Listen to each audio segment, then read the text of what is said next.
Diferença pra você. Ó, como ele tá apaixonado.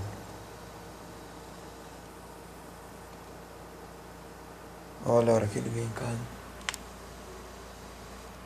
Porque 4 horas da manhã. disse que Esse verme aparece em casa pedindo um pedaço de pizza e quer conversar com a namorada dele em silêncio. Eu não posso tocar meu violão, não posso colocar meu rap, porque ele tá ali querendo namorar. cara, não tem nada a ver, mano.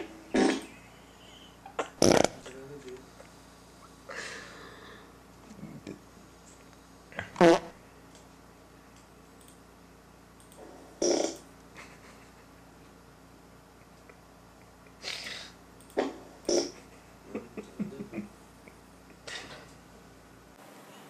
Ele continuou falando no telefone, Com certeza.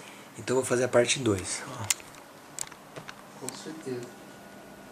Polícia. Vamos ver se ele vai gostar. Que você não escolheria com o seu?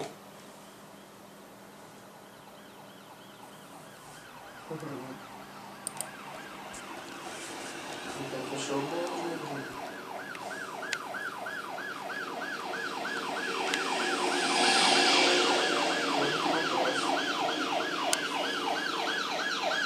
Voltar de posição um pouco.